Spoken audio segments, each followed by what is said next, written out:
Selamat malam, nama saya Reni. Saya bekerja di BRI Unit, di tepatnya di Pontianak. Unitnya itu Natakusuma. Jadi kalau BRI itu ada cabang, ada unit. Jadi saya di unitnya. Pertanyaan pertama, kan sebelum kita melakukan wawancara, pasti kan kita akan mencari informasi sedikit dulu tentang Bank BRI. Dari informasi yang kita dapatkan, kita mengetahui kalau Bank BRI itu menyediakan tiga tabungan. Tabungan haji, tabungan Sifides, dan tabungan bersama. Kalau boleh, Ibu boleh jelaskan atau berikan gambaran umum mengenai perbedaan dari ketiga tabungan tersebut, mulai dari prosesnya dan sebagainya.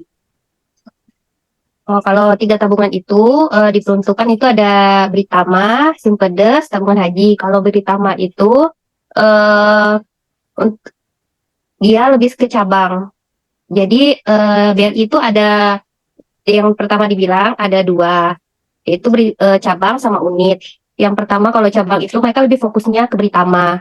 Kalau Britama itu perbedaan dari Simpedes, buka tabungan awalnya itu 250.000, sedangkan kalau Simpedes ini diperuntukkan untuk masyarakat mikro yang di bawah, masyarakat yang lebih berpendapatan pas-pasan. Jadi kalau buka tabungan tidak dipersulit, jadi dengan uang 100.000 mereka udah bisa buka tabungan. Kalau Britama itu untuk nasabah yang berkecukupan seperti 250.000, dan perbedaannya lagi dari ATM-nya.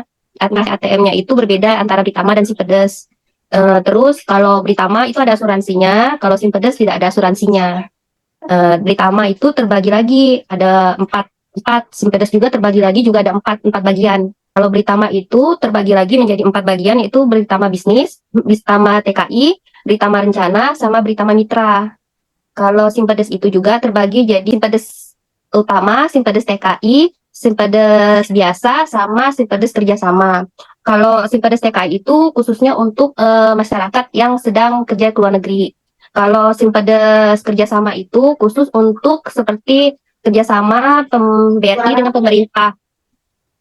Pemerintah.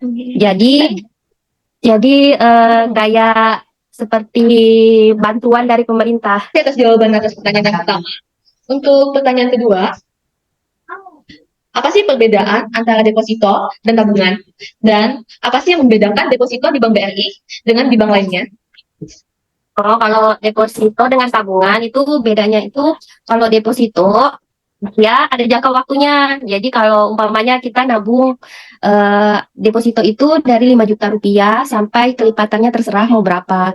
Dia ada jangka waktunya 3 bulan, 6 bulan, 9 bulan, 1 tahun bisa diambil. Dan bunganya itu agak beda dengan deposito. Kalau tabungan kita bebas nabung berapa saja dan diambil kapan saja. Dan bunganya tidak setinggi deposito. Untuk perbedaannya deposito di Bank BRI dengan bank lain, apakah ada? Kalau sesama bank pemerintah tidak ada beda karena semua ikut aturan Bank Indonesia. Jadi rate untuk bunga deposito sudah diatur sama bank pemerintah. Sesama bank pemerintah sudah diatur tidak boleh melebihi dari bunga yang sudah ditentukan dari Bank Indonesia. Kecuali kalau bank swasta mungkin berbeda karena mereka bisa ambil bunganya tinggi. Kalau bank pemerintah nggak bisa karena udah diatur sama Bank BI. Oh, baik Ibu, terima kasih. Iya. Baik Bu, untuk pertanyaan ketiga, jika saya bertanya, untuk layanan giro, apakah ada syarat serta layanan yang membedakan dengan layanan di produk lain maupun di bank lain? Kalau di Giro, di produk lain itu agak berbeda. Kalau setahu saya, kalau Giro itu kan dia pakai billet. Jadi biasanya ada usaha. Jadi pas nasabahnya datang ke kantor untuk mengajukan Giro, jadi pada saat ke CS dia sudah mengajukan syarat-syaratnya. Setelah mengajukan syarat, CS nampung, terus nanti disurvei sama ada bagian surveinya. Setelah disurvei ke tempat usaha, di ACC apakah layak diberikan giro atau tidak. Kalau layak akan dilanjutkan dibuatkan giro dan sama billetnya. Karena kalau giro ini agak rentan untuk dibuatkan, jadi harus disurvei dulu sama bagiannya. Baik Bu. Selain itu, Hmm. apakah ada keistimewaan di layanan giro ini dengan produk lainnya yang ada di Bank BRI? Kalau keistimewaannya sih mungkin kalau pembuatan giro itu mungkin cepat, karena kan kalau di mikro itu kalau pembuatan giro layanan gironya lebih cepat dan permintaan untuk bukunya itu biasanya lebih cepat dibandingkan yang lain. Dan biasanya kalau umpamanya pas nasabahnya mau narik giro, kita biasanya memberitahukan ke nasabahnya, Pak, apakah ada benar ada uangnya? Soalnya kalau umpamanya setelah dibukukan, nasabahnya datang untuk penarikan biaya giro, ternyata tidak ada buku, tidak ada uangnya di dalam tabungan, maka dikenakan 3 kali tidak ada dana yang ada di dalam tabungan itu dikenakan penalti. Jadi biasanya sebelum kami untuk mengecek masuk mengeluarkan dana, biasanya kita cek dulu sebelum dibuku, takutnya nanti terblokir tabungannya. Jadi biasanya diperingatkan dulu. Dan saya bertanya untuk pertanyaan keempat. Nah, jadi di sini saya ada sedikit mencari tahu tentang digital customer service di Bank BRI. Nah, kira-kira bisa dijelaskan kan secara singkat apa sih itu digital customer service dan apa yang menjadi kelebihan serta kekurangan dari digital customer service yang satu ini? Kalau kelebihan teknologi BRI lebih jauh cepat berkembang sekarang saat ini. Apalagi ada layanan kita bisa buka tabungan tanpa harus datang ke BRI. Di situ kita tinggal download aplikasi Brimo, terus kita ikuti petunjuk untuk buka tabungan, langsung lanjut bisa buka tabungan tanpa lah datang ke BRI unit. Terus kita bisa minta semua informasi tentang BRI dengan link Sabrina di Brimo. Jadi nggak perlu repot datang ke BRI, nggak perlu antri. Jadi di digital serving kita tuh udah bagus. Tinggal klik ke Brimo, semuanya terhubung. Jadi buka tabungan, mau mau cari ATM, informasi tentang ATM BRI, mau informasi tentang tabungan, pinjaman, simpanan sudah ada di Brimo. Sekarang lanjut ke pertanyaan kelima. Nah, sekarang kan di kalangan remaja dan di kalangan masyarakat tuh sedang tren dengan layanan QRIS. Nah, apakah di bank tempat kerja Ibu ini ada menyediakan layanan QRIS, dan jika ada menyediakan, apakah boleh Ibu jelaskan apa kelebihan dan kekurangan dari layanan QRIS di Bank BRI? QRIS ada di BRI, QRIS itu jadi memudahkan semua masyarakat untuk melakukan pembayaran.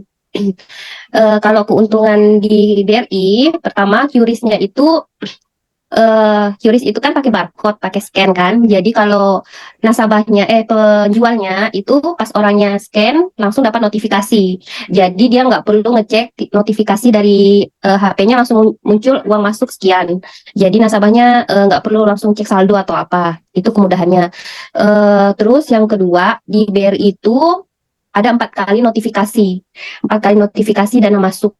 Pertama jam 9, jam 12, jam 3, sama jam 6 sore. Jadi kalau QRIS itu kan nggak bisa masuk di waktu yang sama, tapi kalau notifikasinya bisa masuk. Kalau di bank lain itu notifikasinya dari bank ke uangnya masuk ke nasabah itu cuma 2 kali, kalau BRI 4 kali. Jadi itu lebih menguntungkan ke penjual. Terus 4 kali itu kalau umpamanya dia transaksinya jam 7 malam, dia masuknya jam 6 pagi. Kalau bank lain dia cuma masuk jam 12 sama jam 6. Jadi kalau nasabahnya ada transaksi di jam 2, dia harus nunggu jam 6 sore untuk masuk uangnya. Produk apa sih yang unggul di Bank BRI ini? Kalau produk saya khususnya pinjaman. Jadi kalau lebih terkenalnya BRI mungkin dengan pinjaman KUR ya. Jadi pinjaman Kupedes untuk rakyat. KUR itu kan bunga untuk masyarakat mikro. Jadi pinjaman di BRI itu ada beberapa, seperti pinjaman usaha besar, pinjaman pegawai, sama pinjaman pensiunan dan KUR. Jadi di BRI itu terkenalnya dengan KUR-nya. 70% lebih banyak ke KUR-nya.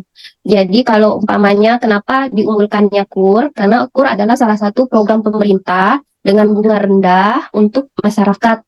Jadi bunganya bisa setengah dari bunga bunga dari pinjaman yang lainnya. Kalau umpama bunga pinjaman lainnya 12%, KUR itu 6%. Jadi masyarakat tuh sangat bantu dengan adanya pinjaman KUR.